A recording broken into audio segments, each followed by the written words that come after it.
মাথাভাঙায় ভুতুড়ে ভোটারের হদিশ। 7 নম্বর ওয়ার্ডের 274 নম্বর বুথে 29 জন ভুতুড়ে ভোটার।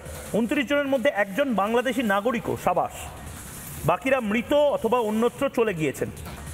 বিজেপি অভিযোগ তুলেছে, নির্বাচন কমিশনকে নির্দিষ্টভাবে জানানো হচ্ছে। ঝন্টু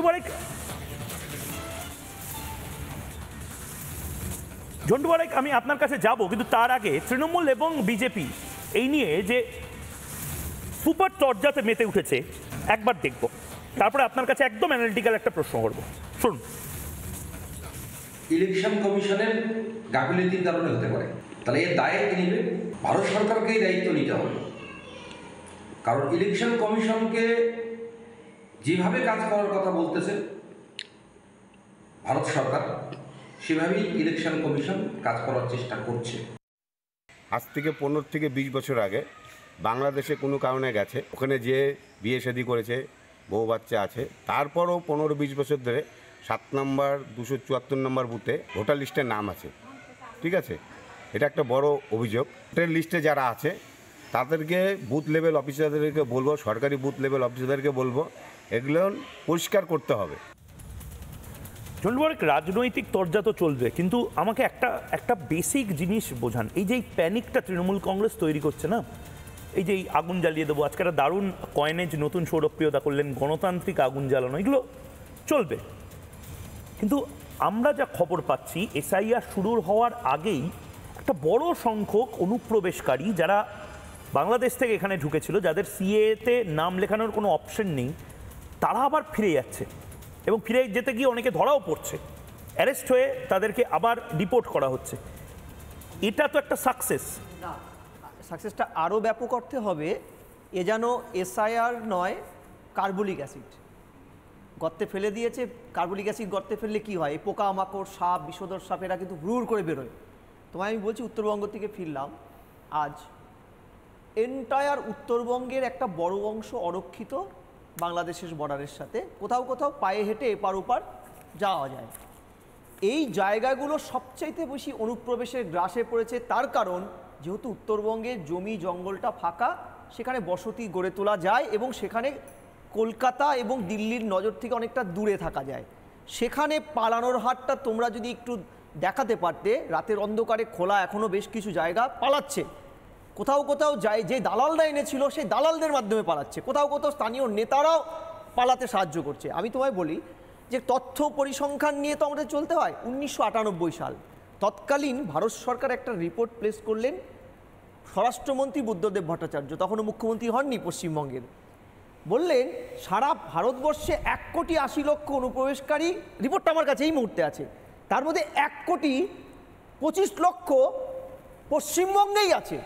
এবং বিশ্বাস করো, এটা সেই সময় বুদ্ধদেব ভট্টাচার্য, মানে এটা অফিসিয়ালি ডকেটেড হয়েছিল, এবং বুদ্ধবাবু একটা কথা বলেনি, তার গোয়েন্দার কাছ থেকে রিপোর্টটা কনফার্ম হওয়ার পরে একদম স্পেসিফিক স্বরাষ্ট্রমন্ত্রী 1991 সালে সমস্ত পশ্চিমবঙ্গের সমস্ত জেলার শাসকদের এবং প্রশাসনিক কর্তাদের ডেকে পাঠিয়ে বললেন ইমিডিয়েট একটা।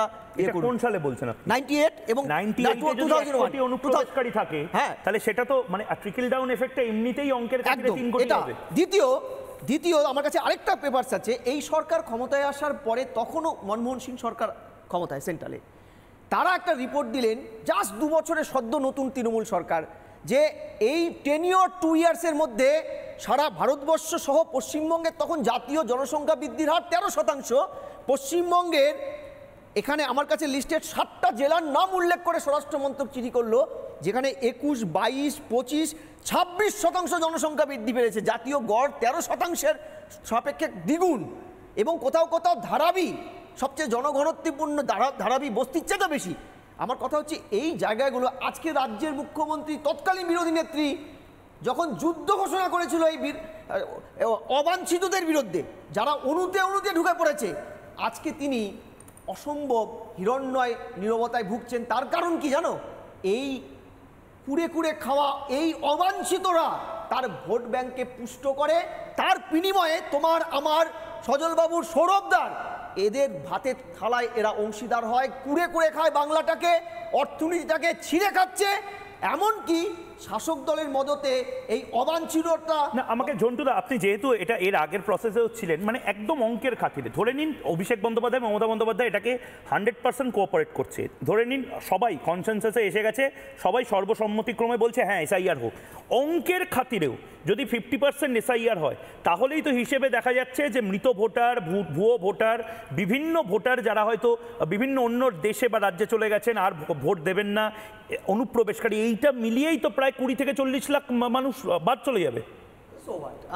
2002-এ তো 28 লক্ষর কাছাকাছি ভোট বাদ গেছিল এবং 3.5 বছরের মাথায় আরও 9 লক্ষ ভোট বাতিল হয়েছিল। তখন মনে রাখতে হবে এসআইআর ইন্টেন্সিভ ডিভিশনটা এত কড়াকড়ি ছিল না, আমরা নিজেরা কাজ করছি, রেশন কার্ডও হতো, আরেকটা ছিল হচ্ছে ম্যানুয়াল।